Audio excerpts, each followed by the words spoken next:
Vale, perfecto, Andrea, muchas gracias. Bueno, si se han dado cuenta, hoy es nuestra última clase antes de las vacaciones. Hoy nos toca analizar los temas 7 y 8. El 7 relativo a la extinción de la sociedad, es decir, a las fases de disolución y liquidación, teniendo en cuenta que es una liquidación voluntaria. Y el tema 8 relativo a insolvencia y concurso de acreedores.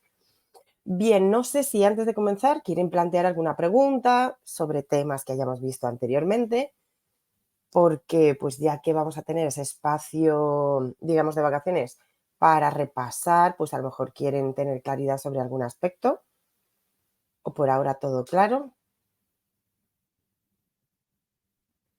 Bueno, muy bien, pues entonces vamos a comenzar con el tema 7 y con esa primera fase de disolución de la sociedad.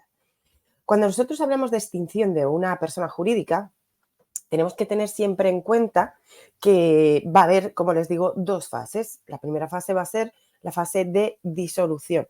En esa fase, la persona jurídica todavía existe, pero se encamina a la extinción y, por tanto, tendrá que atravesar esa segunda fase, que es la liquidación, es la realización de los activos para pagar el pasivo externo. Bien, vamos a comenzar entonces con la disolución. Digamos que esa primera fase del proceso de desaparición sí va a implicar, aunque no todavía la extinción de la persona jurídica, sí la cesación de los efectos del contrato social. Nosotros estudiábamos al principio de la asignatura que ese contrato social era un contrato con unas características muy particulares porque se establecía entre una serie de personas físicas o jurídicas que se convertían en socios a través de la realización de ese aporte, pero que se creaba una persona jurídica independiente que a su vez asumía determinadas obligaciones, tenía derechos, no solo respecto de los socios, por ejemplo, el reparto de beneficios, sino también con respecto a cualquiera de esos terceros con los que estuviera contratando. Máxime si nos encontramos ante personas jurídicas capitalistas, es decir, aquellas que limitan la responsabilidad de los socios al aporte que hayan realizado. Esa cesación de efectos no implica que deje de tener que cumplir con sus obligaciones. Lo que sí implica es que ya no va a existir, digamos, de manera ordinaria esos compromisos que se han adquirido a través de los estatutos. Por ejemplo, ya no se persigue la consecución del objeto social, de esas actividades que se habían declarado por parte de los socios respecto de esa persona jurídica que se estaba creando.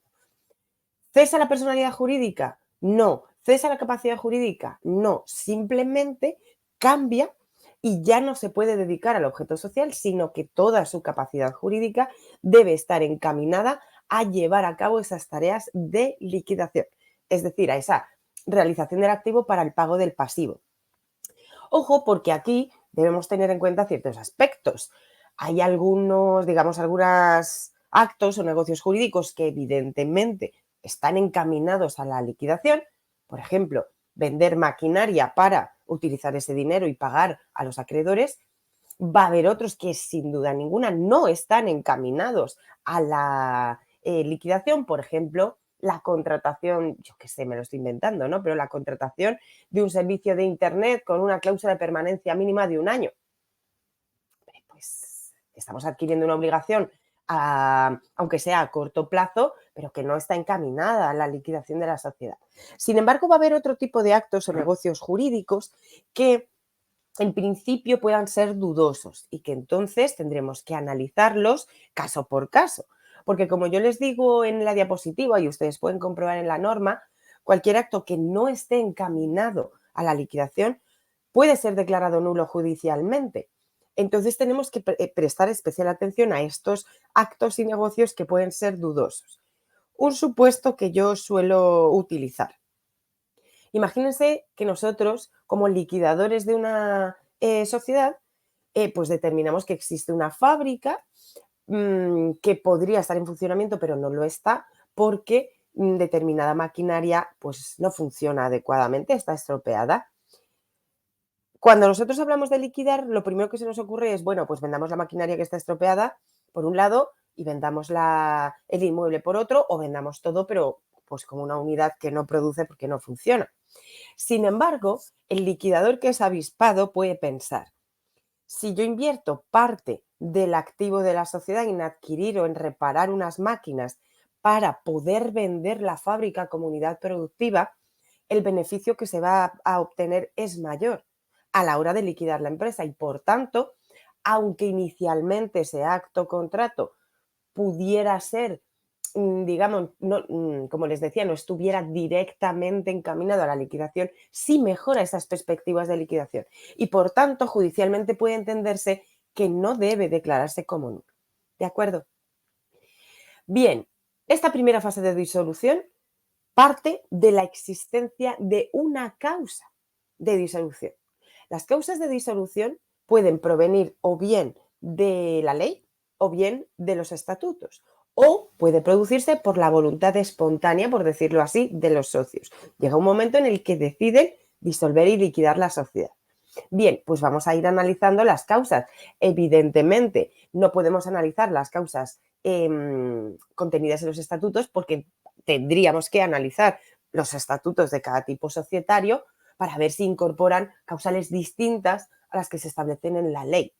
¿Qué es lo que vamos a analizar? Las causales legales, las que están contenidas en la ley o bien con carácter general para cualquier tipo societario o bien con carácter especial para algunos tipos societarios concretos. Bien, como causales generales, hemos venido hablando a lo largo de nuestras clases que el vencimiento del término por el cual se consagró la sociedad en los estatutos, evidentemente es una causal de disolución.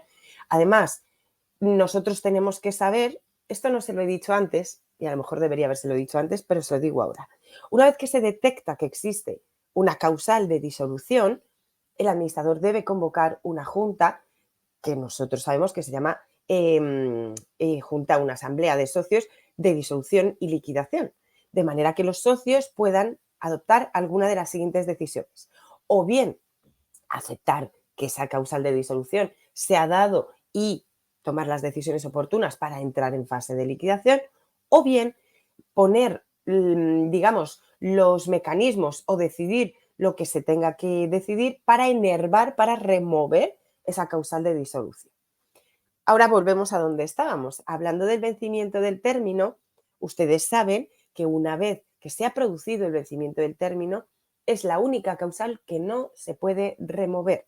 Es una causal que opera directamente desde la ley y que hace que la sociedad deba entrar inmediatamente en fase de liquidación. ¿De acuerdo? A ver, que se lo voy a poner aquí. ¿En qué sociedad no va a operar este vencimiento del término? Pues evidentemente en aquellas sociedades por acciones simplificadas que no hayan consagrado un término específico, que hayan consagrado en sus estatutos que se trata de una sociedad con un término indefinido, ¿de acuerdo? O indeterminado si lo prefiere. Por eso, la única forma que tenemos de evitar que se disuelva y se liquide una sociedad porque se haya vencido el término es modificar los estatutos antes de que llegue esa fecha. Y modificar los estatutos implica tomar la decisión, elevar el acta a escritura pública e inscribirla, porque si no se inscribe sabemos que los efectos no son plenos y por tanto no podríamos enervar esta causa de disolución.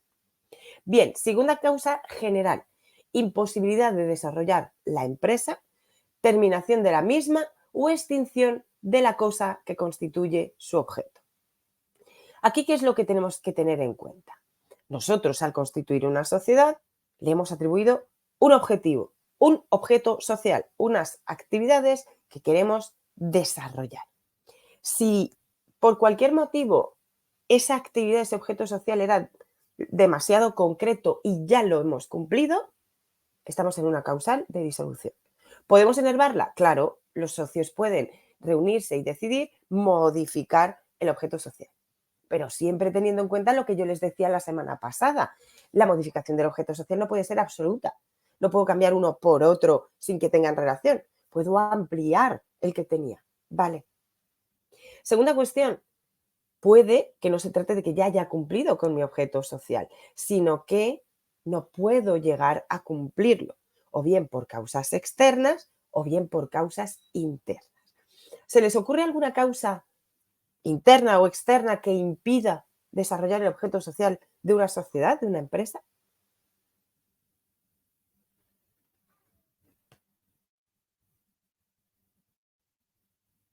A ver, veo que tenemos 3 compañeras. Cuéntenme, ¿se les ocurre alguna causa, algún motivo interno o externo que impida desarrollar ese objeto social?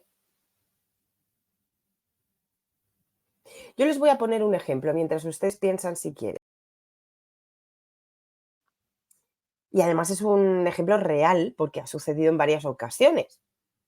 Imagínense que nosotros tenemos una sociedad que se dedica a la fabricación de juguetes y en esos juguetes utilizamos algún elemento que actualmente está permitido, pero que en un momento determinado el ordenamiento jurídico prohíbe utilizar. El legislador decide que ese producto o ese elemento es tóxico, es perjudicial, da igual la razón que pongan, pero prohíben que yo siga utilizándolo para la fabricación de mis juguetes. En ese caso, salvo que la sociedad, los socios se reúnan y decidan cambiar el objeto social que tienen, evidentemente no podremos seguir cumpliendo con ese objeto social. Esa causa evidentemente se calificaría como causa externa porque es una norma imperativa que me impone el legislador. Puede haber causas internas también, por supuesto, que dentro de los órganos de la sociedad exista algún tipo de controversia o que el funcionamiento mismo de la empresa no esté permitiendo ese desarrollo del objeto social. Bien, vamos a la siguiente causal, la reducción o aumento del número de socios legalmente establecidos. Recuerden que no todas las sociedades tienen un número mínimo o máximo, pero por ejemplo, la sociedad anónima exige un mínimo de 5 socios. Si por algún motivo la sociedad anónima redujera ese número a 4, a 3, entonces estaríamos incursos en una causal de disolución. Los socios podrían o bien incluir nuevos socios o bien modificar el tipo societario a través de la transformación que veíamos la semana pasada. En caso de que, repito, los socios decidan no enervar ninguna de la causal que se haya dado en el supuesto concreto, lo que procede es continuar en fase de liquidación. Bien, yo les he dicho, también se pueden incluir causas estatutarias y así lo reconoce la ley, ¿vale? Considera que una causal estatutariamente reconocida es una causal de disolución que aplica a cualquier tipo societario. Es decir, si los socios han incluido una cláusula, o sea, una condición resolutoria, en el momento en el que esa condición se lleve a cabo, se materialice, la sociedad estará incursa en esa causal y o bien deberán removerla o bien deberá continuarse con la liquidación. Eso sí, aunque el legislador da mucha libertad a los socios para incorporar causales de disolución estatutarias, tenemos que tener en cuenta que los estatutos tienen origen negocial y que evidentemente no se pueden llevar a cabo negocios jurídicos que atenten contra la ley, contra el orden público o contra las costumbres. De manera que si algún socio considera que esa causal contraría o bien la ley o el orden público o las buenas costumbres, deberá ponerlo en conocimiento del juez para que se declare como condición nula y, por tanto, por mucho que se materialice, no implicaría la disolución y posterior liquidación de la sociedad. Bien, como causal general para todos los tipos societarios, nuestro Código de Comercio también incluye la posibilidad de que así lo haya determinado una autoridad, o bien judicial o bien administrativa, porque ustedes saben que las superintendencias tienen, o algunas de ellas tienen facultades jurisdiccionales. ¿En qué casos puede darse una orden de disolución y posterior liquidación por parte de la autoridad? En aquellos casos en los que, aunque existe una causal, la Asamblea no se ha reunido y no ha tomado la decisión oportuna. De manera que alguno de los socios o incluso el administrador, el representante legal, presenta una demanda, bien ante las supersociedades, bien ante el juez del domicilio de la sociedad, de cara a que el juez se pronuncie sobre la existencia de esa causal y, por tanto, sobre la necesidad de acudir a la liquidación. En ese caso, tienen que tener en cuenta, y yo se lo dije la semana pasada, cuando la declaración de disolución proviene de una autoridad, los socios ya no pueden decidir enervar la causal, porque es la autoridad quien está imponiendo la liquidación, que va a ser voluntaria, sí, pero ya no les queda otra vía. Bien, última causal general de disolución que no vamos a encontrar en el Código de Comercio, sino que la vamos a encontrar en la Ley 2069 de 2020. Yo les he hablado en algunos casos de esta causal. Antes de esta norma de 2020, el Código de Comercio incluía la causal de disolución por pérdidas. Esa causal lo que señalaba es que cuando el patrimonio quedaba disminuido a menos del 50% del capital social, es decir, la sociedad no tenía ni siquiera patrimonio para responder por el 50% de ese capital social que estaba consagrado en los estatutos, nos encontrábamos ante la necesidad de disolvernos. Los socios podían decidir o bien reducir el capital social o bien adoptar otras medidas para enervar la causal de disolución. ¿De acuerdo? Si no lo decidían así, teníamos que ir a la liquidación. Sin embargo, desde 2020, como les digo, se produce una derogación de esa causal a través de esta Ley 2069, se nos sustituye por la que se denomina causal de disolución por no cumplimiento de la hipótesis de negocio en marcha. Y yo ya les dije hace unas sesiones que a mí este título, este nombre, pues no me parece nada afortunado. Primero, porque no tiene sentido una causal de disolución con un enunciado tan largo. Segundo, porque el concepto de cumplimiento de hipótesis de negocio en marcha no está suficientemente definido como para que los socios o, en su caso, el representante legal tenga certeza de cuándo se está incurriendo en esta causal de disolución. Por eso la jurisprudencia pues tiene que empezar a determinar cuál va a ser el contenido real, material de esta causal de disolución. Sin embargo, la norma no es del todo abstracta. La norma lo que nos dice es, oiga, cuando al cierre del ejercicio se pueda verificar que existe esta falta de cumplimiento de la hipótesis de negocio en marcha, los administradores o el representante legal, primero tienen que abstenerse de continuar con el desarrollo del objeto social, es decir, se abstendrán de nuevas operaciones, salvo las del tráfico ordinario. Segundo, convocarán inmediatamente a la asamblea o junta de socios. Tercero, en caso de que no se conduzcan con estos requisitos, responderán solidariamente de cualquier perjuicio que se cause a la sociedad o a los terceros. Pero nos dice además que deben convocar esta asamblea cuando detecten, uno, deterioros patrimoniales y riesgos de insolvencia deterioros patrimoniales y dos, riesgos de insolvencia. Y de nuevo, la norma señala que los administradores que no convoquen esta asamblea serán responsables solidariamente con la persona jurídica por esos daños que se puedan causar. Bien, según esta norma, podemos entender que el no cumplimiento de la hipótesis de negocio en marcha se encamina a esos escenarios en los que efectivamente estamos cerca de lo que antes denominábamos causal de disolución por pérdidas, cuando hay se aprecian al cierre del ejercicio, cuando estamos analizando las cuentas anuales, ese deterioro patrimonial. Pero no nos dan cifras, no es tan preciso como era el Código de Comercio. De manera que, como les decía hace un momento, el riesgo de que el administrador no sepa cuándo se encuentran incursos en una causal de disolución es alto. ¿A qué creo yo que puede llevar esta indefinición? A que cualquier administrador social, en cuanto vea pérdidas, convoque esta asamblea para que los socios decidan. ¿Por qué? Hombre, si yo soy el administrador o el representante legal, no me voy a arriesgar a que me exijan después responsabilidad por unos eventuales daños y perjuicios. Así que en cuanto al llevar a cabo la contabilidad yo vea que existe algún tipo de pérdida, haya o no riesgo de insolvencia, porque puede que estemos lejos del riesgo de insolvencia, yo convocaría. Y así me exonero. Y que los socios tomen las decisiones que consideren oportunas.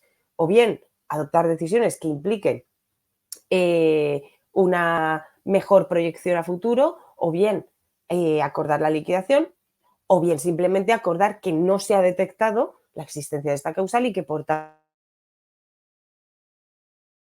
no procede. Vale.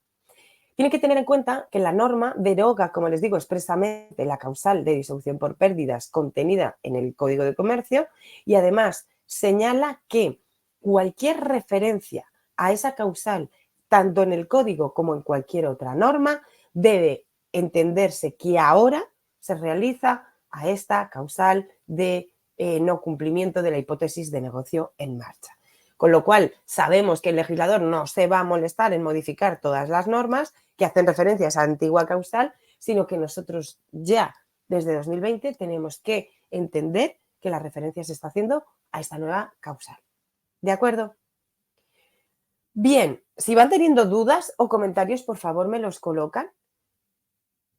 Vamos entonces con las causales especiales de disolución, es decir, aquellas que afectan únicamente a un tipo societario concreto.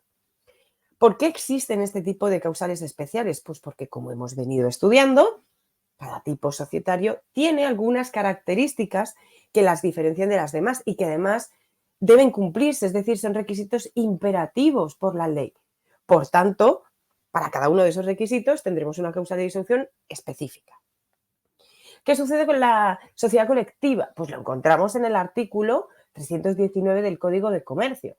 ¿Cuáles son las causales específicas para este tipo societario? Fallecimiento de alguno de los socios, incapacidad de alguno de los socios, concurso de acreedores de alguno de los socios. ¿Por qué? Porque es una sociedad personalista. Así que, salvo que exista alguna previsión en contra, por ejemplo, que en los estatutos se haya consagrado que en caso de fallecimiento le sustituirá el sucesor legal, o que en caso de incapacidad se haya acordado que se reduce el número de socios y se continúa la actividad societaria con los que queden y que sean capaces. Salvo que existan este tipo de pronunciamientos, estas causales lo que hacen es apartar un socio, o bien porque ha fallecido, o bien porque es incapaz. En el caso del concurso de acreedores, lo que sucede es que ya no tiene patrimonio para responder por las deudas. ¿Cuáles son las dos características fundamentales de una sociedad personalista? Uno, que estoy asociándome con personas con base en sus características, en su solvencia, en sus habilidades. Si uno de ellos ya no está, la sociedad ya no tiene sentido. Repito, salvo que se reúnan los socios y se acuerden herbar la causal. Lo mismo, ¿cuál es el segundo requisito que les iba a comentar? La responsabilidad ilimitada de los socios. Si se declara en concurso uno de los socios, ya no se tiene como garantía ese patrimonio personal. Luego, debemos proceder a la disolución y en su caso o enervamos la causal sustituyendo al socio o nos liquidamos como persona jurídica. Vale. La enajenación forzosa del interés. ¿Qué implica esto? Que teníamos una serie de socios y que alguno de ellos, con base en una sentencia, en una decisión judicial, su participación en el capital social es transmitida obligatoriamente, forzosamente.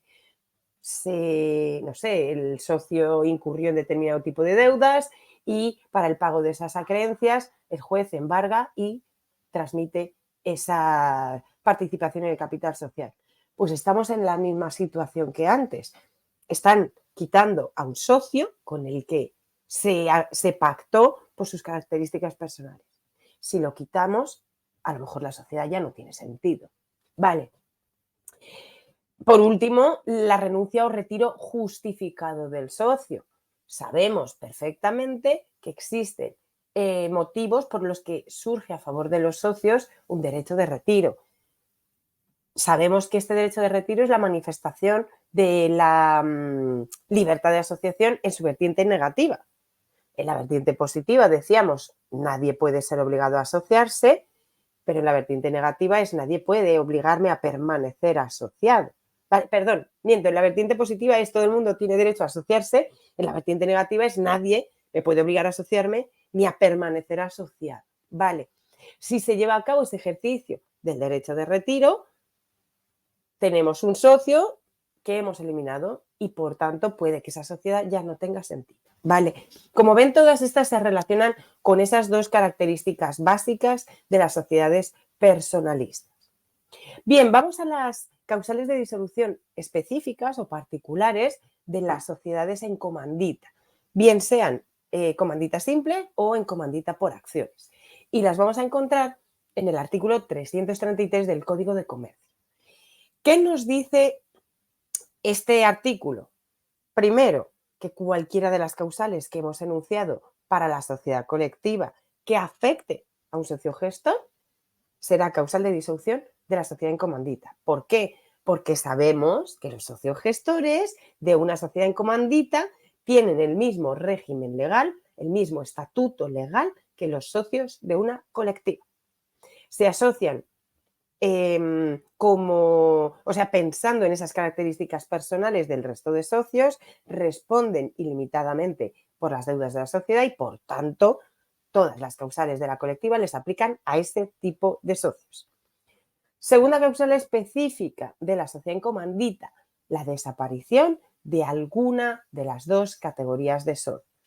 Recuerden que nosotros sabemos, porque ya lo hemos estudiado, que la sociedad en comandita tiene o está formada por dos tipos de socios. Los gestores, con estatuto igual a los socios de una colectiva, y luego los socios comanditarios, que también podríamos llamar socios capitalistas. Ellos responden solo por el aporte que hayan hecho, pero es necesario que existan estos dos tipos de socios. De hecho, ustedes saben que el número mínimo es uno de cada socio y en las comanditas por acciones se añade un número adicional de socios comanditarios, ¿vale? Entonces, si alguna de las dos categorías se eliminara, ya no estaríamos ante una sociedad en comandita. Por tanto, los socios deberían decidir o bien transformarse o bien incorporar nuevos socios en esa categoría que ha desaparecido. Bien, vamos a pasar a la sociedad de responsabilidad limitada. Encontramos una única causal de disolución específica en el artículo 356 del Código de Comercio y es la relativa a que se exceda el número de socios máximo que se consagra en la normativa colombiana. Ustedes saben que el número de socios mínimos son 2, el número de socios máximos son 25. Si superamos esos 25, entonces tendríamos que o bien transformar la sociedad o bien reducir el número de socios.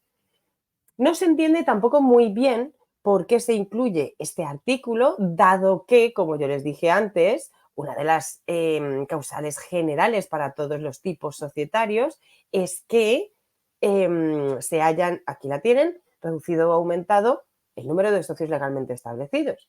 Sin embargo, pues el legislador ha querido hacer esta reiteración específica para la sociedad de responsabilidad limitada. Bien, sociedad anónima. Atendemos ahora a la regulación contenida en el artículo 457 y encontramos una única causal de disolución específica para este tipo societario, y es que el 95% o más del capital social esté en manos de un único accionista. ¿Por qué sucede esto? Nosotros sabemos que el número mínimo de socios en una sociedad anónima son 2. Y cuando uno de los socios tiene el 95% o más del capital social, en la práctica estamos ante una sociedad anónima unipersonal. Y el legislador no es partidario de esa situación, con lo cual obliga a los socios a, o bien, cambiar los porcentajes de capital social de forma que el peso de un solo socio no sea del 95% del capital social, o bien transformarse en otro tipo societario. Si no quieren enervar la causal de disolución, entonces ya tendríamos que seguir la vía de la liquidación ordinaria. Muy bien, pues último tipo societario, la sociedad por acciones simplificada, aparte de las... perdón, espérenme un segundo. De las causales generales encontramos también una causal de disolución específica. ¿Y cuál es? La que encontramos en el artículo 34, que habla o que se refiere al inicio de la liquidación judicial. Tampoco se entiende del todo bien por qué el legislador incluye como causal de disolución el inicio de una liquidación judicial, puesto que en cuanto se vaya a acordar la liquidación judicial, el juez ya considera que la primera fase se tiene que haber cumplido y, por tanto, que la sociedad se encuentra en fase de disolución. Pero en cualquier caso, pues la normativa dice lo que dice. Bueno, ya sabemos que durante la vida jurídica de la sociedad se pueden dar causales de disolución legales o estatutarias, o podría disolverse, entrar en disolución por la decisión de los socios que la conforman. Pero ¿qué efectos tiene esa entrada en la fase de disolución? Pues los encontramos en los artículos 219 y 220 del Código de Comercio. Desde el momento en el que o bien se ha vencido el término por el cual la sociedad fue establecida, o bien se declara la disolución judicialmente, o bien los socios se reúnen en asamblea y deciden aceptar la existencia de alguna del resto de las causas de disolución, entramos en la fase de liquidación inmediatamente. Pero, evidentemente, esto tiene unos efectos previos a el inicio de esas actuaciones para realizar el realizar el activo y pagar el pasivo. ¿Cuáles son? Pues como yo les decía antes, no se pueden iniciar nuevas actividades, se puede continuar con el cumplimiento de las obligaciones ordinarias que vayan venciendo. Claro, pues es que eso es necesario porque, como yo les decía antes, no se eliminan, no se extinguen esas responsabilidades, pero evidentemente la actuación de la sociedad a través de su representante ya no está encaminada a la consecución del objeto social, sino únicamente a esa liquidación y consiguiente extinción de la persona jurídica. En este punto tenemos que recordar que evidentemente va a existir una responsabilidad para esos liquidadores, esas personas que están encargadas de estas operaciones, y que esa responsabilidad será solidaria e ilimitada. Responderán por todos los daños que se hayan podido ocasionar. ¿De acuerdo? La Asamblea tampoco puede tomar decisiones que no estén encaminadas netamente a la liquidación. ¿De acuerdo?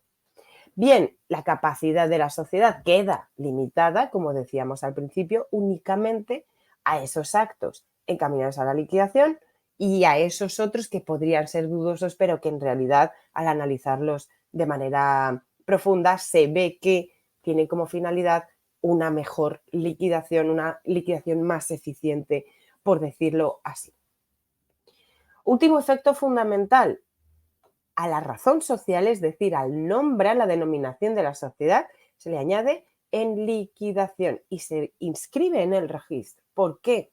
Porque es muy necesario dar publicidad a esta situación para que los terceros, sean acreedores o sean posibles contratantes, sepan que esa sociedad ya no está realizando ese objeto social y que lo que está llevando a cabo es, digamos, esas operaciones para acabar extinguiéndose.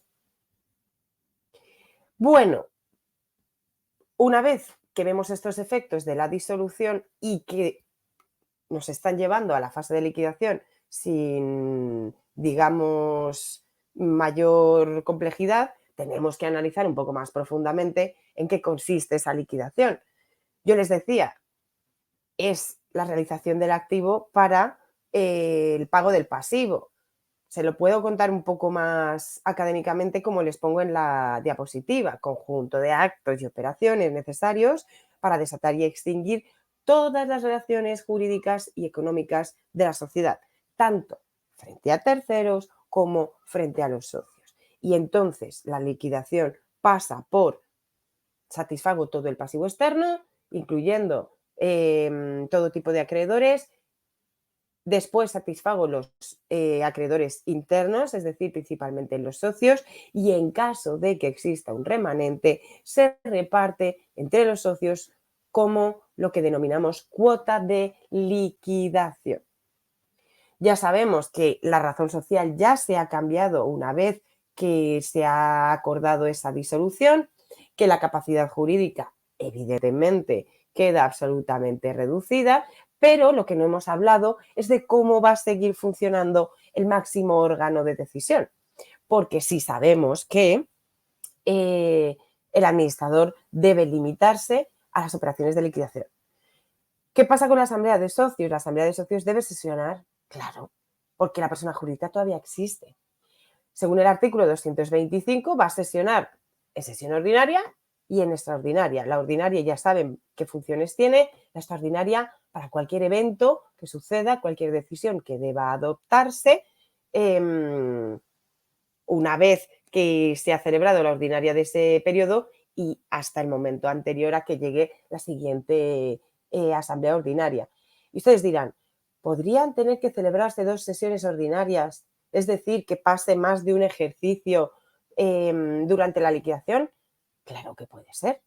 Depende del tamaño de la sociedad, del número de activos que tenga, del número de acreedores que tenga, porque además no podemos olvidar que se trata, en este caso, de una liquidación voluntaria, que no tenemos unos plazos establecidos en la ley que sean de estricto cumplimiento, de manera que podría alargarse, iba a decir indefinidamente, no es indefinido, pero sí de forma indeterminada, no tenemos un periodo concreto al que yo les pueda remitir, ¿no? 1 año o 2 años, sin perjuicio de que pueda haber otra normativa laboral, etcétera, que pueda incidir en el pago o en el cumplimiento de determinadas obligaciones. Vale.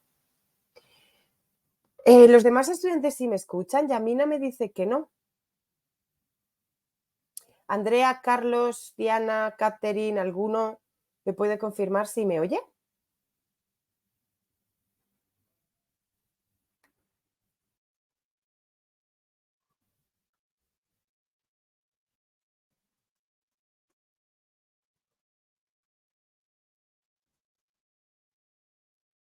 Vale, muchas gracias. Entonces, nada, le dejo aquí el mensaje para que ella pues salga y vuelva a entrar. Bien, vale, perfecto, muchas gracias. Lo que les decía, la liquidación voluntaria puede durar o puede extenderse a lo largo de un plazo dilatado. Entonces, por eso el Código de Comercio establece la obligación de que la Asamblea siga sesionando, siga adoptando las decisiones, siga fiscalizando la actividad del liquidador, porque el liquidador es quien va a tener la representación de la sociedad durante esa fase. ¿Qué sucede cuando las operaciones de liquidación han llegado a su fin? Evidentemente, el liquidador tiene que rendir cuentas y ese liquidador tiene que exponer en una asamblea final o someter a aprobación esas cuentas finales para que los socios conozcan cómo ha sido todo el proceso y puedan aprobar o improbar esas cuentas y, en su caso, pedirle la responsabilidad correspondiente al liquidador. ¿Qué sucede con este liquidador? ¿Quién es? Bueno, pues el liquidador es un sujeto que en principio es nombrado por la asamblea, ¿vale? ¿Cuál es la cuestión? Que en muchas ocasiones las sociedades se cubren las espaldas, por decirlo así, designando al liquidador en los estatutos. En caso de liquidación, por ejemplo, el administrador adoptará inmediatamente la condición de liquidador o colocan el nombre de una persona concreta, que incluso podría ser uno de los socios, ¿vale? En determinados tipos societarios se confía más en que uno de los socios sea quien lleve a cabo todas esas tareas. Pero si no se ha consagrado en los estatutos, entonces la asamblea que acuerde de la disolución, donde se decide que no se va a enervar la causal, sino que se va a proceder a la liquidación, debe consagrarse el sujeto, la persona concreta que se va a encargar de estas operaciones. Si no se hace, o incluso no se reúne la asamblea y no adopta la decisión de entrar en liquidación, ya saben que se puede solicitar a la autoridad judicial o administrativa correspondiente y será en esa resolución, en esa sentencia, donde se establezca quién va a realizar las funciones de liquidador. Mientras no se nombre una persona concreta, el administrador surte o funge, mejor dicho, como liquidador provisional.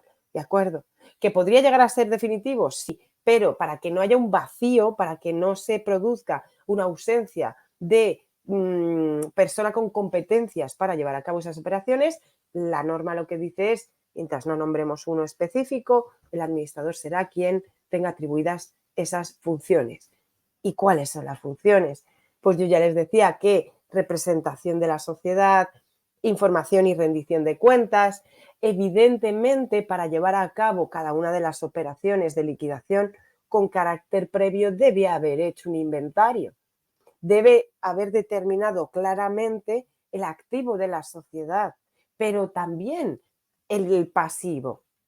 Y como nosotros sabemos, existe un orden de prelación de créditos en el Código Civil. A ver, aquí voy a hacer un paréntesis. Si estamos ante una liquidación voluntaria, no estamos en insolvencia ni en concurso de acreedores. Lo único que tiene sentido es que yo pueda pagar todos los créditos de los que soy titular. Si yo no puedo pagar todos los créditos, entonces debería declararme en concurso y que en su caso esa liquidación se lleve a cabo de forma ordenada a través de la supervisión de las supersociedades. Vale. Pero es cierto que en algunos casos tendré que, como liquidador, revisar qué obligaciones debo cumplir primero, qué acreencias debo pagar primero y cuáles después. Vale. ¿Qué sucede con el resto de funciones? Evidentemente tiene que cobrar créditos en caso de que existan bienes de titularidad de la sociedad, pero en manos de terceros, por ejemplo, por un contrato de leasing o un préstamo, un depósito. Esos bienes deberán ser recuperados para que la masa de bienes sea suficiente para pagar el pasivo, ¿vale?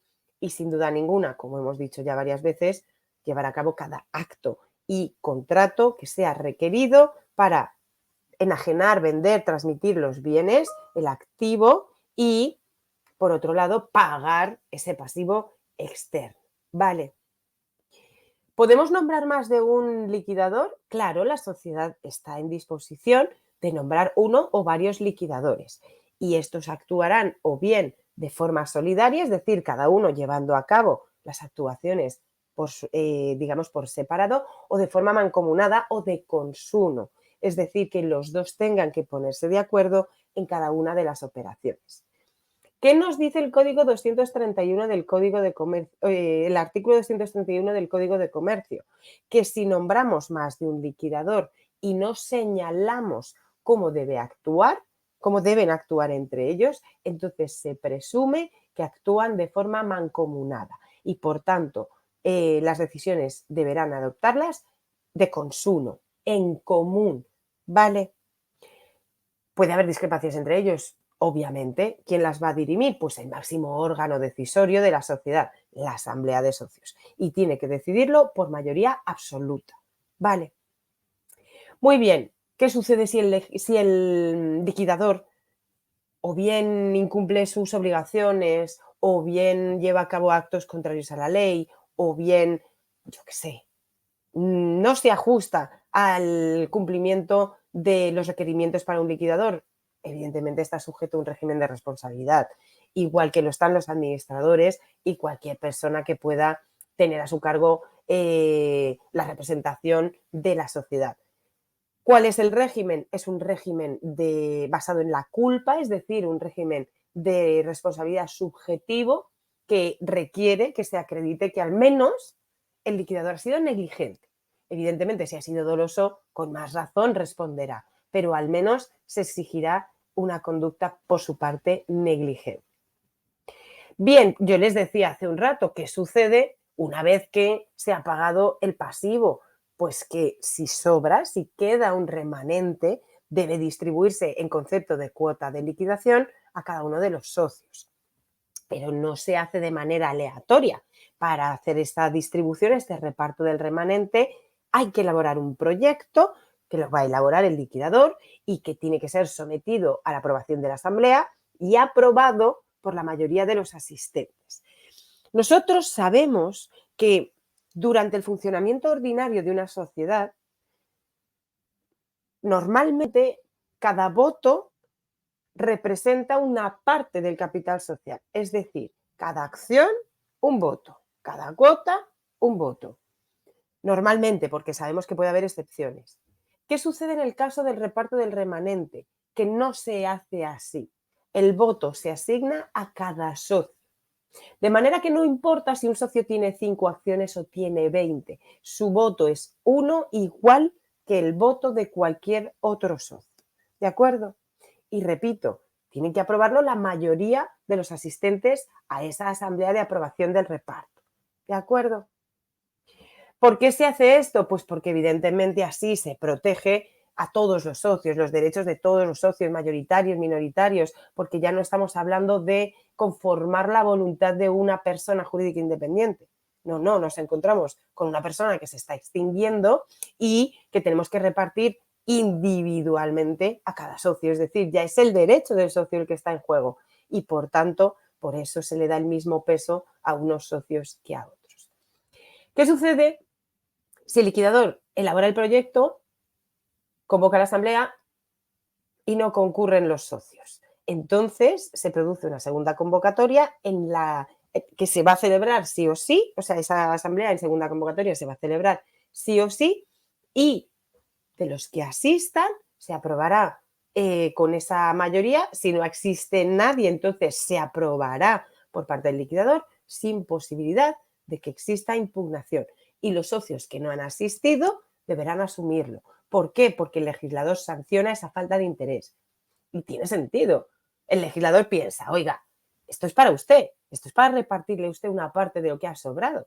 Si a usted no le interesa, si usted no se preocupa por venir, por leer el proyecto, por votar ese proyecto a favor o en contra, pues damos por hecho que todo está correcto. Y no podemos mantener esta parte del patrimonio en el aire sin saber si se reparte o no se reparte, ni mantener la existencia de una persona jurídica que a todos los efectos ya no existe. Vale.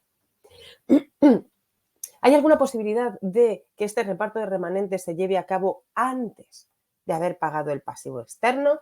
Sí, el propio código nos dice que cuando una vez que el liquidador ha hecho ese inventario, esa relación de activo y de pasivo, y detecta que el activo es al menos 2 veces el pasivo externo, como se ve que se puede cumplir ampliamente con todas las acreencias, se permite que se entregue con carácter anticipado ese remanente, que en este caso no es remanente porque todavía no es que sobre, pero se permite que se entregue anticipadamente a los socios. Bien, ¿dudas hasta el momento o comentarios? Porque ahora vamos a analizar un tema que yo ya les anticipé el otro día, pero que es, pues digamos, un poco diferente, que no siempre se estudia en este tipo de asignaturas. Entonces, pues quiero poner como el punto y final aquí en la disolución y en la liquidación. ¿Nada? Muy bien. Nosotros, el otro día, al hablar de la transformación societaria, afirmábamos que el Código de Comercio, en una parte, sostiene que la transformación de tipo societario siempre debe darse antes de la disolución. Y nosotros hemos visto hoy, ya no hablando de transformación, sino de cualquier causal de disolución, hemos visto que el orden lógico, el orden natural de las cosas es, una vez que se detecta la causa de disolución y los socios la reconocen y se abre la fase de liquidación, que la sociedad se extinga. Vale, pero existen 2 supuestos que yo les voy a colgar una resolución de las supersociedades. Existen 2 supuestos donde, a pesar de estar inmersos o bien en la disolución o bien en la liquidación, la sociedad no llega a extinguirse por ese cauce natural, sino que adopta otras vías, o bien para continuar la actividad, o bien para transmitir su patrimonio a una sociedad de nueva creación y, por tanto, extinguirse, pero sin liquidarse. Vale. Estos 2 fenómenos son los que llamamos reconstitución y reactivación y tienen que diferenciarlos claramente. Vamos a hablar por un lado de la reconstitución, que vamos a encontrar regulada por un lado en el artículo 250 y por otro con referencia al artículo 180 del Código de Comercio. Nos encontramos en la situación de que una sociedad está disuelta, ¿vale? Es decir, está incursa en una causal de disolución.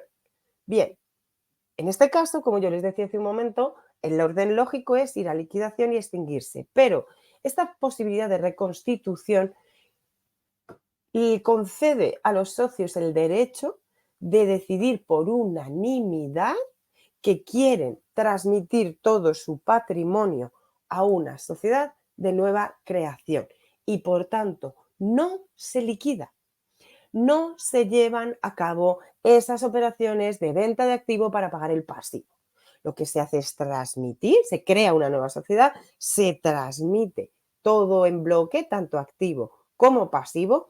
Esa sociedad debe tener el mismo objeto social que la que se está reconstituyendo y, como ustedes habrán deducido por el proceso que se va a seguir, debe cumplir con las reglas de la fusión por absorción. ¿De acuerdo? Una de las reglas que tenemos que tener en cuenta, aunque ya la estudiamos la semana pasada, es que debe darse publicidad a esta iniciativa de reactivación para que los acreedores puedan oponerse en el plazo de 30 días. ¿Oponerse por qué? Para que se les garantice su crédito suficientemente. Y si no se garantiza, no se podrá llevar a cabo esta reconstitución. ¿Vale? ¡Ojo! Empresa que se declara en disolución y en lugar de liquidarse voluntariamente, lo que hace es constituir una nueva sociedad, traspasar todo el activo y el pasivo y operar el mismo objeto social con esa nueva persona jurídica. Adoptada la decisión por unanimidad de todos los socios. ¿Dudas? ¿Comentarios con respecto a la reconstitución? Bueno, no pueden confundir la reconstitución con la reactivación. La reactivación no la encontramos regulada en el Código de Comercio, sino que vamos a encontrarla en la Ley 1429 de 2010. En este supuesto ya no nos encontramos en un caso de disolución, sino que la sociedad ya ha sido declarada en disolución y empieza la fase de liquidación. Vale, ya estamos liquidando, el liquidador ya ha hecho ese inventario y probablemente ha empezado a pagar, a vender activos para pagar el pasivo. Vale, en ese momento, si cumplimos con los requisitos de esta ley 1429, lo que podemos hacer es suspender esa liquidación y volver a retomar las actividades, es decir, volver a poner en marcha la sociedad. Aquí no hay cambio de persona jurídica, es la misma persona jurídica que se reactiva. ¿Vale? ¿Cuáles son los requisitos? Que el pasivo no sea superior al 70% de los activos, es decir, tenemos un margen para cumplir con las acreencias, ¿vale? Segundo, aunque hemos empezado la liquidación, todavía no hemos empezado la repartición del remanente entre los socios.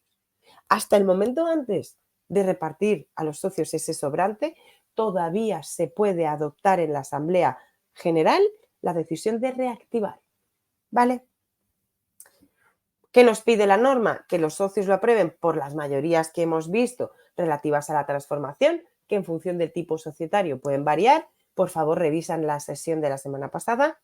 Y evidentemente, en este caso, en el que ya tuvimos una asamblea para decidir sobre la disolución y que ya estábamos en fase de liquidación, reactivar la sociedad afecta a la situación jurídica y patrimonial de los socios y, por tanto, la Ley 1429 garantiza para esos socios el derecho de retiro y, para los acreedores, el derecho de oposición. ¿De acuerdo? ¿El derecho de oposición se va a ejercer? Hombre, a ver, si ya hemos cancelado todo el pasivo, si lo único que nos faltaba era repartir el remanente, evidentemente no hay ningún acreedor que disponga de ese derecho. Pero si estamos iniciando las operaciones de liquidación o en medio de las operaciones de liquidación, puede que haya algunos acreedores que quieran ejercer ese derecho de oposición. Vale. Recuerden, son dos operaciones diferentes que podrían dar lugar a resultados similares, pero que tienen requisitos distintos, tienen objetivos disímiles y por tanto deben diferenciar el uno del otro. Bien, pues hasta aquí el tema 7. Yo voy a cambiar la presentación. Cuéntenme si tienen dudas. Hoy yo les veo poco participativos. Es un tema, a ver, a lo mejor es un tema que conocen bien o a lo mejor es un tema que no plantea dudas, pero yo siempre les digo, el momento de la clase me parece el momento ideal para plantearlas. Entonces, pues, con toda confianza, el chat es suyo. Vale. Muy bien, vamos a revisar la hora que es. Ok. Pues entonces vamos a arrancar con el tema 8, que trata sobre crisis empresarial, insolvencia y concurso de acreedores. Yo quiero que nos planteemos una situación y es cuando, a ver, cualquier persona física o jurídica durante su vida, digamos que va a tener altibajos económicos. Repito, personas físicas y personas jurídicas, nosotros lo hemos podido vivir en carne propia. A veces tendremos épocas de bonanza, a veces tendremos épocas peores o épocas en las que podemos denominar que estamos en una situación de crisis. Esto es normal, ¿vale? Esto no tiene ningún misterio. ¿Cuál es la cuestión? Que cuando una persona jurídica o una persona física entra en una crisis en la que se le impide, las condiciones le impiden cumplir con las obligaciones que ha adquirido, entonces nos encontramos ante una situación que no solo afecta al deudor, sino que también afecta al acreedor, o los acreedores, mejor dicho. De manera que cuando estamos hablando concretamente de personas jurídicas que ustedes saben que son la base del tejido económico de un país, cuando estas empresas entran en esta insolvencia, en esta crisis, el Estado interviene. Vale. Repito, todas las personas vamos a poder atravesar épocas de crisis, pero solo cuando existe determinado o se cumplen determinados requisitos, el Estado puede intervenir. ¿Por qué puede intervenir? Nosotros hablábamos al principio de la asignatura de determinados fundamentos constitucionales del derecho de sociedades, ¿no? Derecho de asociación, derecho de propiedad privada, la libre actividad económica, la libre competencia. Perfecto. Todos esos fundamentos constitucionales nos llevaban a concluir que cualquiera de nosotros puede constituir una sociedad, una persona jurídica, para realizar actividades económicas lícitas, que además debe poder realizarse esa actividad sin intromisión de terceros, y esos terceros incluye el Estado. El Estado no debería inmiscuirse en mi actividad siempre que sea lícita, que se respete el orden público, los derechos de terceros y además, dentro del desarrollo de esa actividad, yo debo poder disponer de mis bienes, adquirir derechos y obligaciones en función de mis intereses particulares. Ahora, ¿cuál es la cuestión? Tanto el derecho a la propiedad como el derecho de asociación, como el derecho de libre actividad económica tienen límites. Algunos de esos límites son el interés general. Y en el caso de que una empresa esté en situación de insolvencia, ya les he dicho que es una cuestión que no afecta solo al deudor, afecta a los acreedores. Y esos acreedores son terceros particulares, trabajadores, el Estado, de manera que podemos decir que esa situación de insolvencia afecta al interés general y por eso el legislador regula la forma en la que esas situaciones de insolvencia deben atenderse. Actualmente en Colombia nosotros disponemos de la Ley 1116 de 2006, que es la que denominamos ley concursal. Ojo, antiguamente en Colombia y en otras muchas partes del mundo teníamos lo que se llamaba la suspensión de pagos, la quiebra, etcétera. En algunos casos ese régimen se utilizaba para una liquidación forzosa de los activos que quedasen para pagar de la manera que se pudiera diría yo que de mala manera, a los acreedores, y normalmente eran los acreedores más poderosos o los acreedores que habían sido, digamos, más listos y habían conseguido garantías para sus préstamos o sus contratos, de manera que, pues al final, bueno, primero, el empresario no podía continuar su actividad porque lo que se hacía era vaciar de patrimonio completamente esa sociedad y, por otro lado, muchos acreedores quedaban insatisfechos. Porque además, teniendo ese régimen, ¿qué es lo que pasaba? Que el empresario aguantaba hasta el último momento, tomando decisiones en muchos casos que no tenían sentido y, por tanto, perjudicando aún más su patrimonio y a los acreedores. A partir de determinado momento, en las legislaciones de los países occidentales, se empieza a utilizar el mecanismo del concurso de acreedores, que es el que actualmente tenemos en Colombia. Ese concurso de acreedores es un proceso judicial, que en nuestro caso se va a entablar normalmente ante las supersociedades, aunque tenemos una excepción que, dependiendo de la solicitud, puede ser ante las supersociedades o ante el juez del domicilio del demandado, cuando se trata de una persona física empresaria. Y este proceso judicial está inspirado en una serie de principios. ¿Cuáles son los dos principios fundamentales? El primero es garantizar el patrimonio del deudor como prenda común para todos los acreedores. ¿Y esto qué significa? Que se debe intentar que el patrimonio se conserve e incluso se incremente durante ese proceso concursal, o bien para poder continuar con la actividad empresarial, o bien para garantizar una liquidación más eficiente y más beneficiosa para los acreedores. Segundo principio fundamental en el que se basa, la par conditio creditorum. Literalmente sería tratamiento paritario de los acreedores, ¿vale? Ojo, porque esto así dicho es falso. No hay un tratamiento igualitario de los acreedores. Ustedes saben que hay acreedores, por ejemplo, los que tienen garantía hipotecaria, que van a cobrar antes. Lo sabemos. Los trabajadores también tienen determinado privilegio y sabemos que hay otros que van a cobrar los últimos.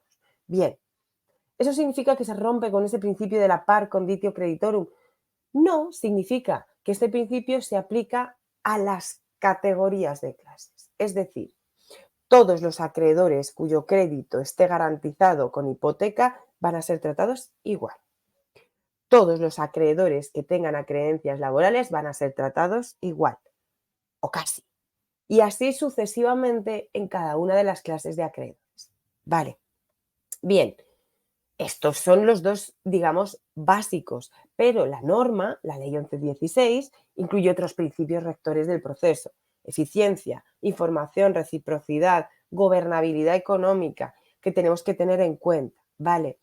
Solo por hacer referencia a derecho comparado, la reciprocidad no se predica del proceso que se está llevando a cabo en Colombia, sino de la colaboración con procesos concursales que se puedan llevar a cabo en otros estados.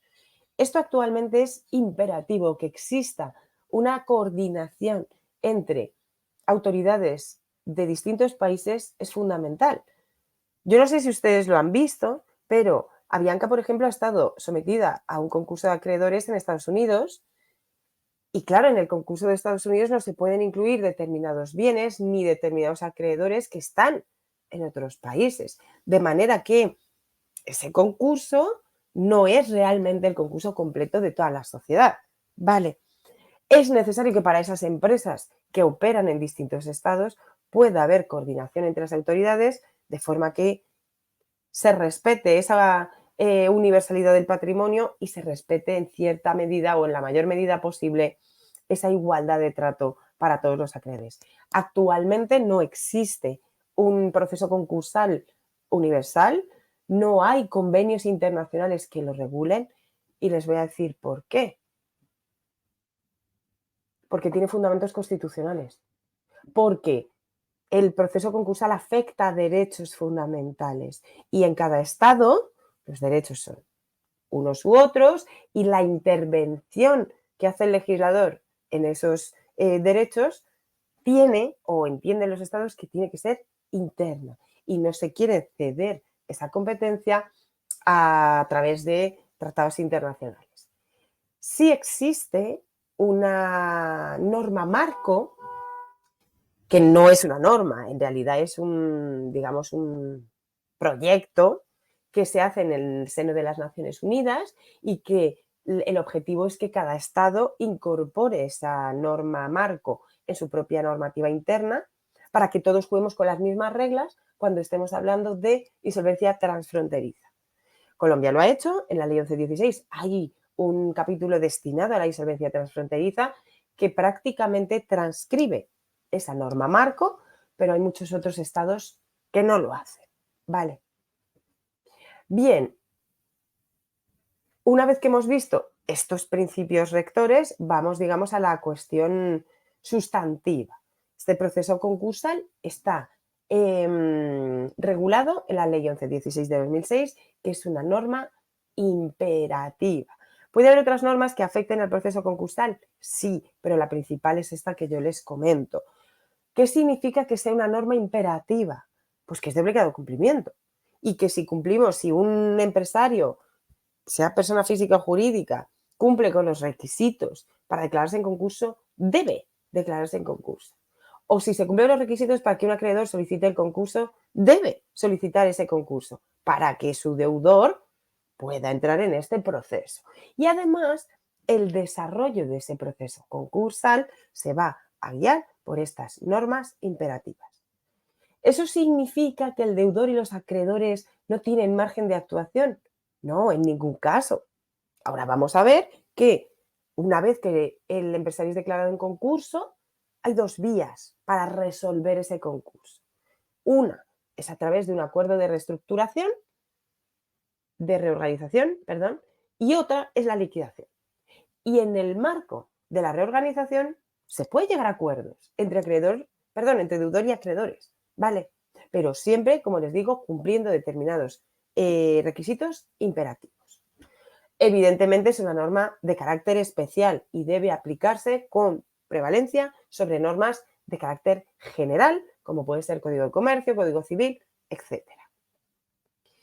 Bueno, ¿cuál es el ámbito de aplicación subjetivo? Es decir, ¿a qué sujetos se les aplica la Ley 1116? Por un lado, a comerciante persona natural, es decir, lo que llamaríamos trabajadores independientes. Por otro lado, a sociedades, es decir, a personas jurídicas o bien sometidas a derecho privado y participadas íntegramente por capital privado o a empresas mixtas. Y aquí les voy a hacer una pregunta, a ver si alguno me responde. ¿Cuándo una sociedad comercial que está participada por capital público y capital privado se considera que ya es pública? ¿A partir de qué porcentaje de capital social en manos de entes públicos se considera que ya es una empresa pública? ¿El 100? ¿O antes ya se consideraría una empresa pública en lugar de mixta? ¿Ha habido ahí algún compañero que ha intentado escribir algo, pero se ha arrepentido? Bueno, ya les digo yo que a partir del 90%, ¿vale? La normativa señala que cuando una sociedad comercial está participada en 90% o más del capital social por capital público, entonces ya se considera pública, ¿vale? Así que esas, las que tengan más de un 90% de capital público, no se encuentran sometidas a la Ley 1116. No se pueden declarar en concurso con base en esta norma, ¿vale? Evidentemente las que tengan el 100%, evidentemente tampoco, ¿vale? Siguiente persona sometida a esta ley, sucursales de sociedades extranjeras con actividad permanente en Colombia.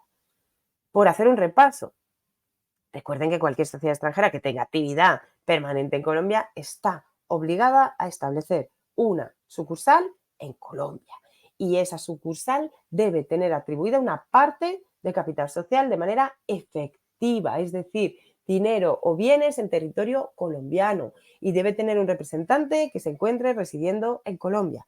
Y esas sucursales, aunque no tienen personalidad jurídica, si se encuentran en estado de insolvencia, estarán sometidas al régimen imperativo de la Ley 1116. Vale.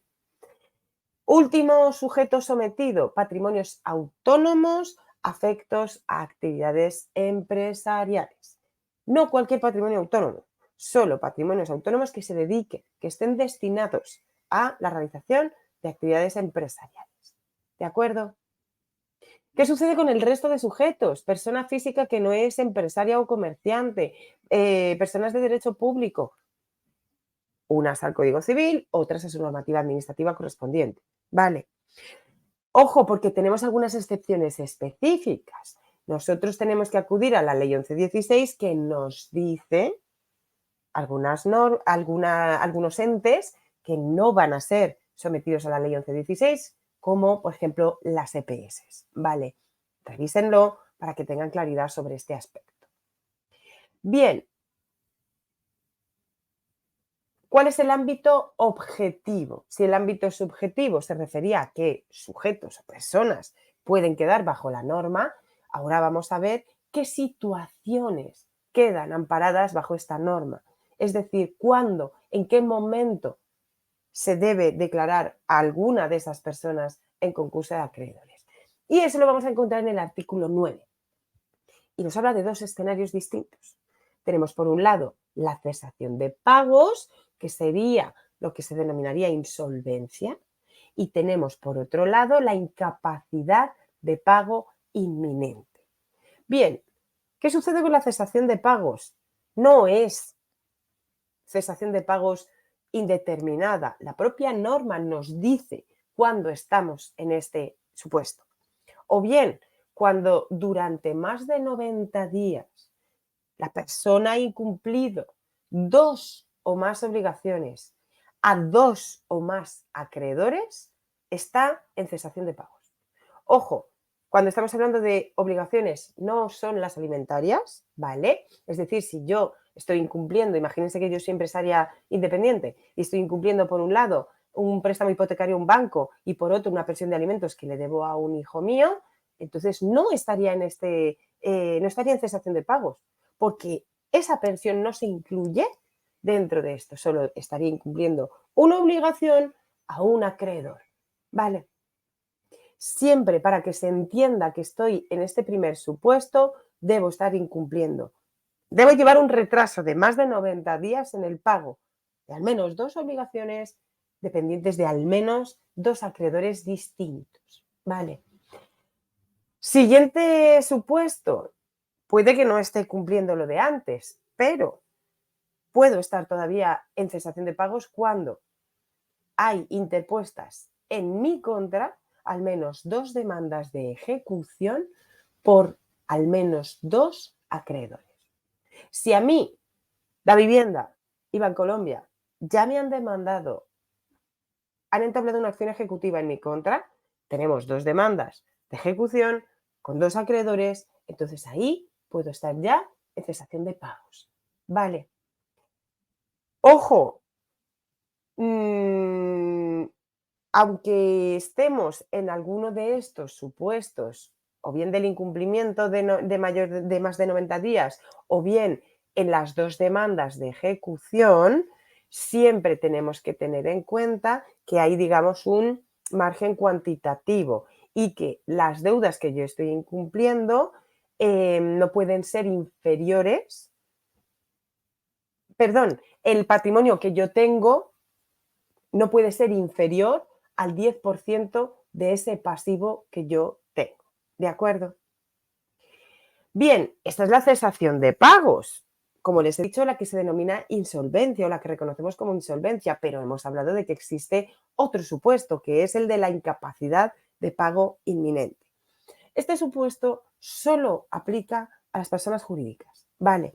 Y el legislador lo incluye porque considera que es muy importante la detección temprana de una posible situación de insolvencia. Cuando el empresario societario, me refiero, prevé de alguna forma que puede llegar a estar incurso en insolvencia en un corto plazo, entonces tiene la posibilidad de declararse en concurso. No tiene la obligación, pero sí tiene la posibilidad. Vale. Repito, cuando ese empresario societario ve que se dan determinadas circunstancias, determinados hechos que le hacen prever que en el corto plazo, es decir, en un plazo inferior a un año, podría estar incumpliendo esas obligaciones y, por tanto, en estado de insolvencia, tiene la facultad de solicitar la declaración de concurso. Bueno, pues ya que estamos hablando de quién puede solicitar y quién no, vamos a hablar de la legitimación por activa. En el caso de la cesación de pagos, tiene la legitimación o bien el deudor o bien uno o varios de los acreedores que vean sus acreencias incumplidas, que vean que no se les está pagando su crédito. Vale. Por último, en el caso de que ninguno de estos dos sujetos lo haga, también la superintendencia que supervise, en su caso, a esa sociedad, podrá solicitar la declaración de concurso. ¿De acuerdo? En el caso de que no estemos ante cesación de pagos, sino ante ese impago inminente, esa, digamos, esa opción que le daba el legislador al empresario societario, el único que en principio debería estar legitimado es el deudor. Pero el legislador amplía esta legitimación a un número plural de acreedores. Es decir, un solo acreedor, si todavía no se le ha incumplido su crédito, no puede solicitar la declaración de concurso en impago inminente, pero puede unirse con otros acreedores que no sean vinculados, es decir, empresas del grupo, por ejemplo, y que no sean socios, y puede solicitar la declaración de concurso de esta sociedad que todavía no está incumpliendo, pero se prevé que pueda llegar a incumplir. Vale. En los casos en los que estemos hablando de una entidad que se vea incursa en un procedimiento concursal extranjero, el representante del concurso, lo que aquí sería el promotor, podría solicitar la declaración de concurso también en Colombia de esa sociedad. Vale. Se puede hacer o bien personalmente, el deudor, los acreedores o el promotor, o a través de abogado. A ver, mi consejo es siempre, siempre, en todo caso, presentar la solicitud de declaración a través de un abogado. Al menos estar asesorado por un abogado, porque el proceso concursal no es sencillo. El proceso concursal tiene una serie de efectos que limitan las facultades del deudor, que limitan las facultades de los acreedores, que puede implicar determinado tipo de responsabilidades o el entablar acciones de reintegración para recuperar bienes, que no es fácilmente comprensible para cualquier persona, ¿vale? Y por mucho que alguien sea empresario, ojo, un empresario no tiene por qué conocer de derecho, puede ser muy bueno en lo suyo, ¿eh? Pero si no necesitaran abogados, nosotros no tendríamos trabajo. Entonces, efectivamente lo necesitan y pues nunca recomendaría a ningún empresario que se declare en concurso sin estar asesorado. ¿Cuáles son esos efectos que yo digo, que les decía que eran pues tanto al deudor como a los acreedores? Bueno, pues frente al deudor, en primer lugar, no puede llevar a cabo determinadas decisiones, no puede adoptar determinadas decisiones como reformas estatutarias o garantizar algunos acreedores, comprenda hipoteca o cualquier garantía mobiliaria. Tampoco puede realizar pagos, no puede llevar a cabo compensaciones ni puede llegar a arreglos extrajudiciales. ¿Por qué? Porque de lo que se trata, como yo les decía antes, es de mantener la integridad del patrimonio.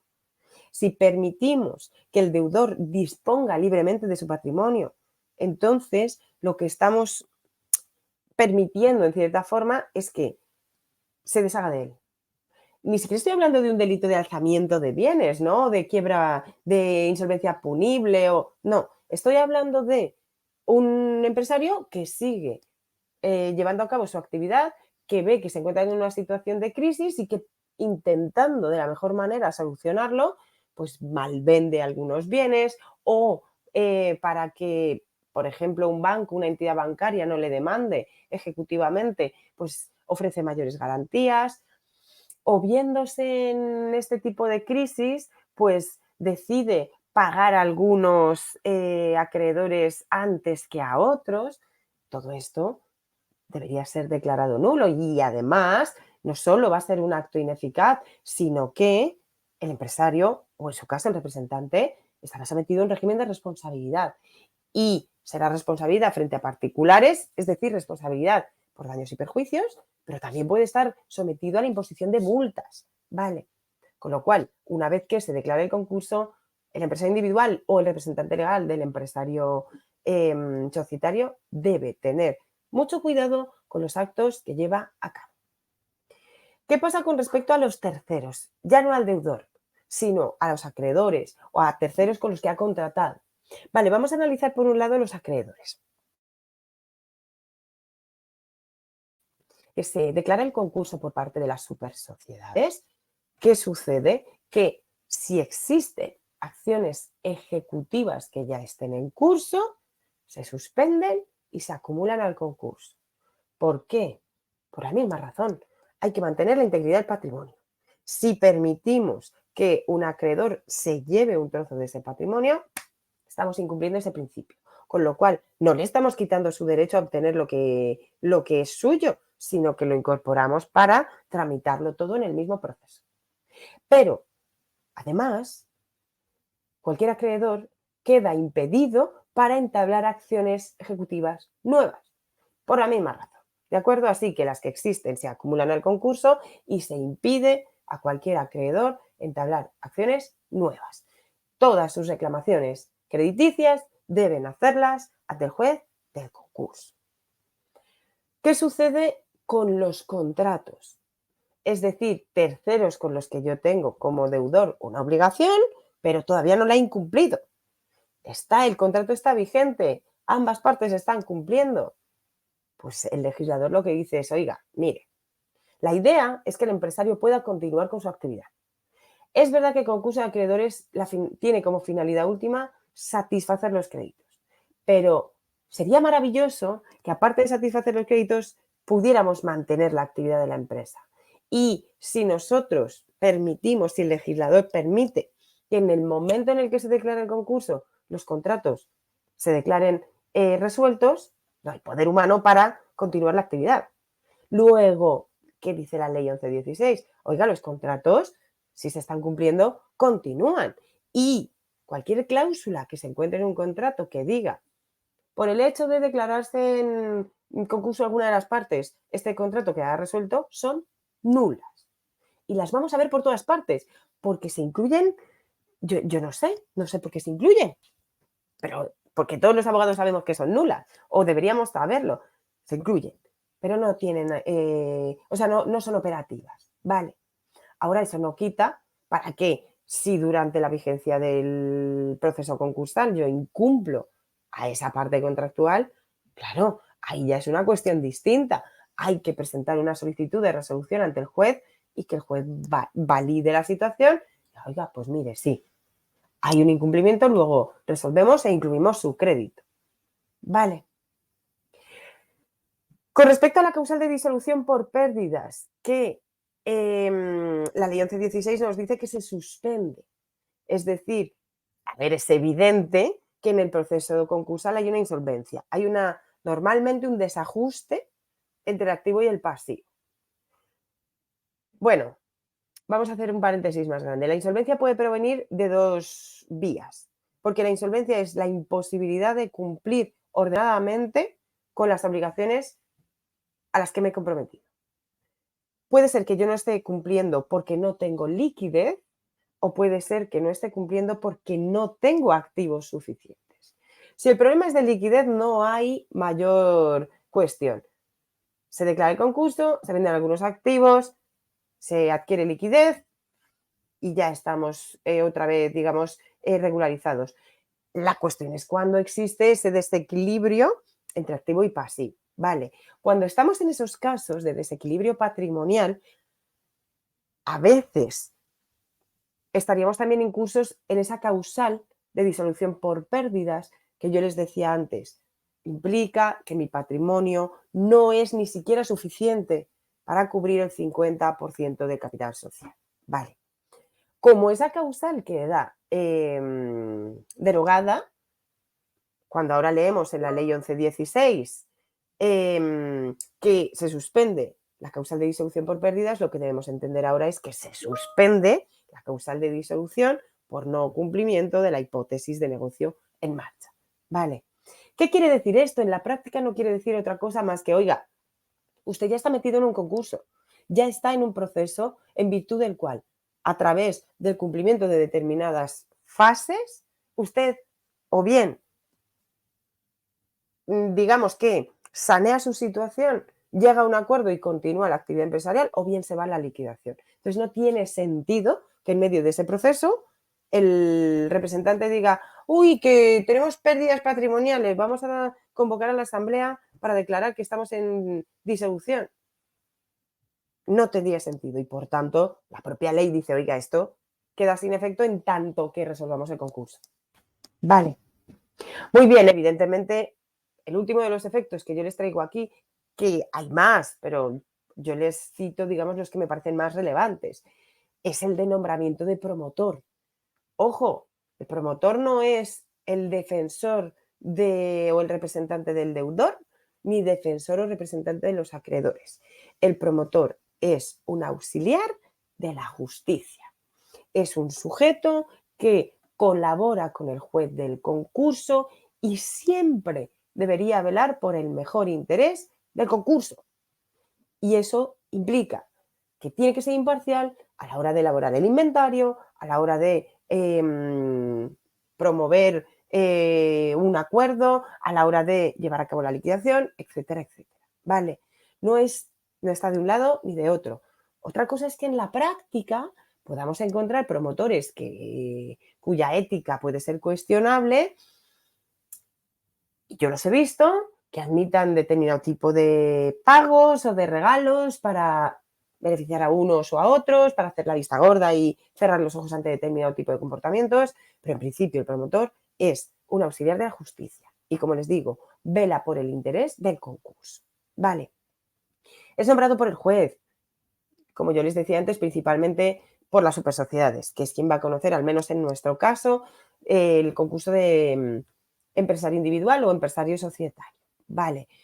Pero si los acreedores votan que este promotor sea cambiado y se aprueba esa decisión por más de un 60%, entonces tiene que ser cambiado. Vale, el juez no puede impedir que se lleve a cabo este cambio. ¿Por qué? Pues porque si un porcentaje tan alto de los acreedores vota a favor, se entiende que va a ser mejor para el concurso en general. Vale, el cargo es remunerado, evidentemente, pero tiene unos límites legalmente establecidos.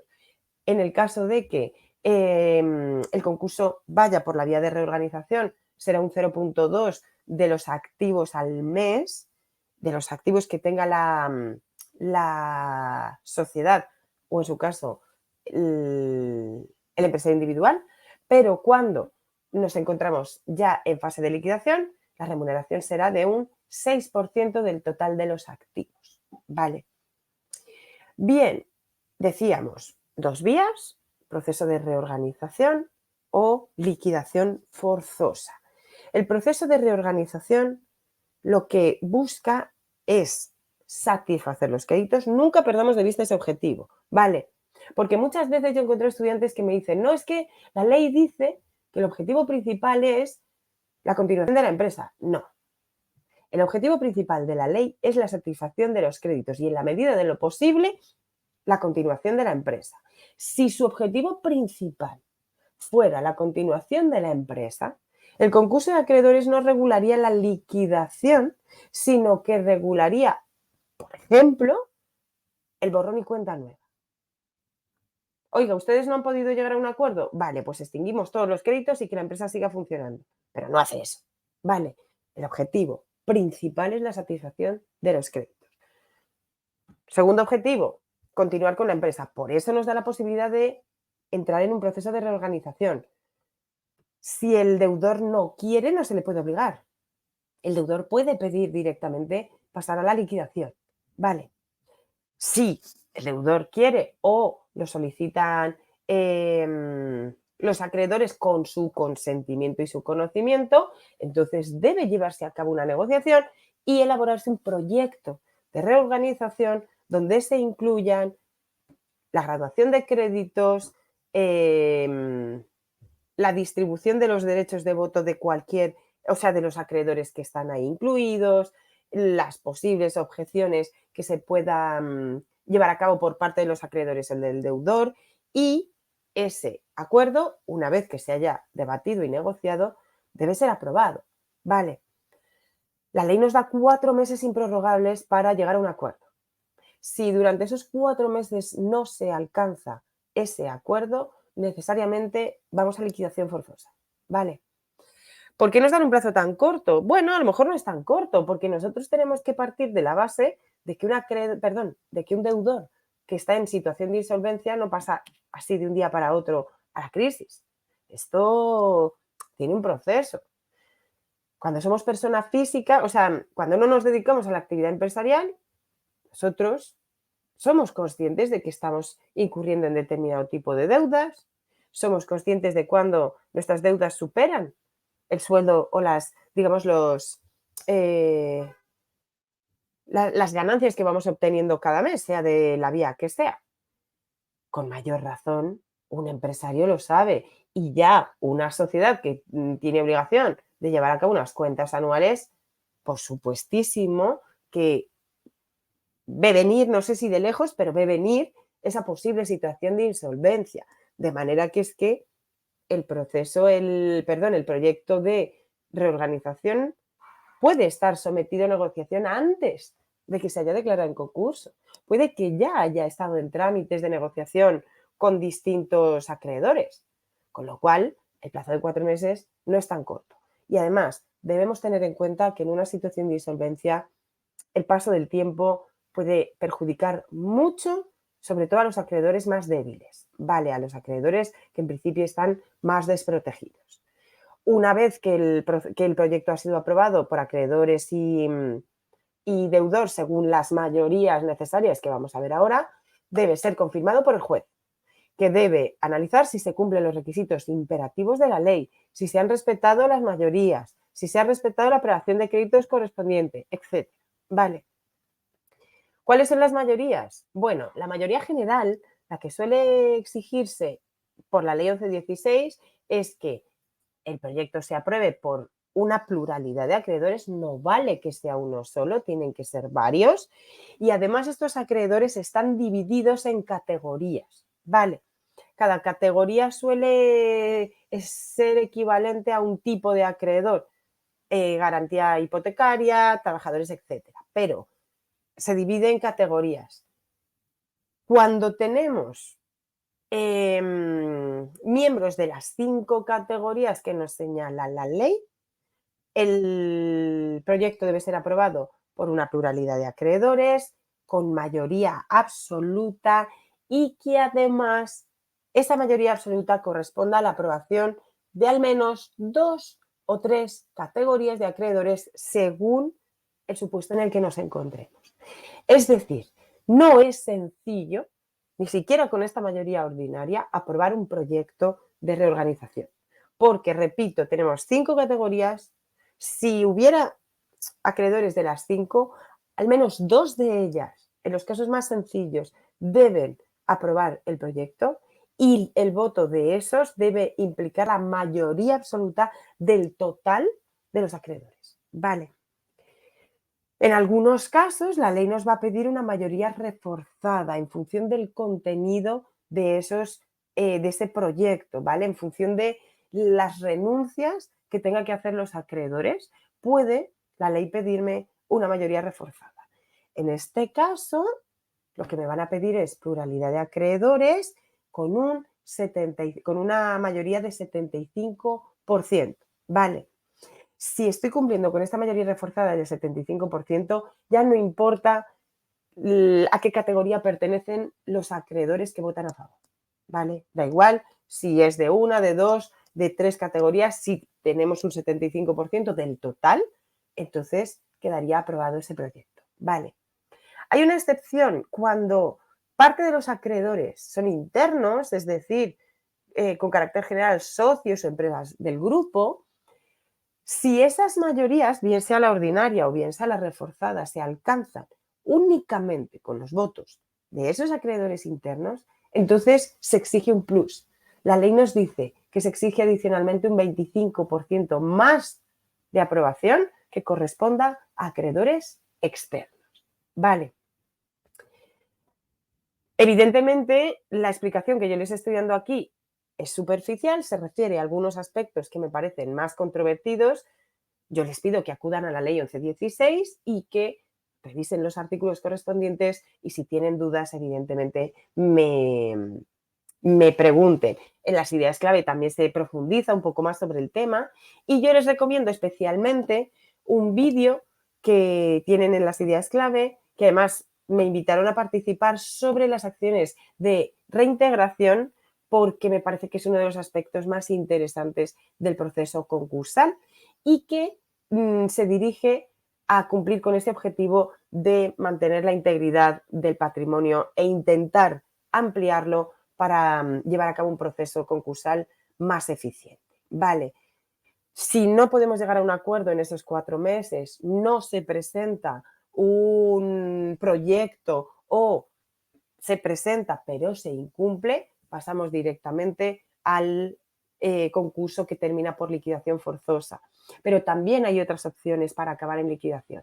Yo les dije al principio, oiga, si el deudor lo solicita directamente, no podemos obligarle a llegar a un acuerdo, tenemos que ir a liquidación. Vale, también cuando hay falta de colaboración del deudor o de los acreedores y no presentan documentos necesarios, cuando se está negociando un proyecto pero injustificadamente se abandona esa negociación. Vale, cuando las supersociedades así lo consideran necesario, revisen el artículo 49 para que ustedes puedan ver esas causas en virtud de las cuales pasaremos a una liquidación forzosa. No les voy a entretener más, la liquidación no la vamos a estudiar en profundidad porque al fin y al cabo la acabamos de estudiar en el tema anterior. No es exactamente igual la liquidación voluntaria que la liquidación forzosa, pero al final se resume todo en ese conjunto de operaciones de realizar el activo para satisfacer el pasivo. ¿Cuál es la principal diferencia? Que en la ley concursal, como es una ejecución forzosa, pues se va, digamos, a vigilar de una manera más cercana ese proceso de liquidación y se va a llevar a cabo por parte del promotor que se convertirá en liquidador. Es decir, de una persona que es externa y, por tanto, imparcial. Yo solo les coloco aquí una diapositiva más que no vamos a analizar, pero que sí quiero que tengan, que es sobre la prelación de créditos. La prelación de créditos en Colombia es un embrollo, es un lío. Ustedes tienen los artículos del Código Civil que los regulan, pero por otras normas y por vía jurisprudencial se ha alterado esa prelación de créditos de forma que es difícil tener claridad sobre cuáles son los créditos o a qué categoría pertenece mi crédito. Yo les coloco aquí, con base en los distintos, en las distintas normas, cuál sería esa prelación y esas clases y cómo se debe proceder a ese pago ordenado de los créditos. Lo cuelgo en el aula y ustedes lo revisan, ¿vale? Porque esta parte ni siquiera está en las ideas clave. Se la digo yo pues porque me parece necesaria. Vale. ¿Dudas, comentarios? ¿Algo que añadir? ¿O solo que tienen muchas ganas de irse de vacaciones ya? Así que, nada, viendo que no hay comentarios, nos vemos a la vuelta de las vacaciones. Descansen mucho y estudien mucho. Hasta luego.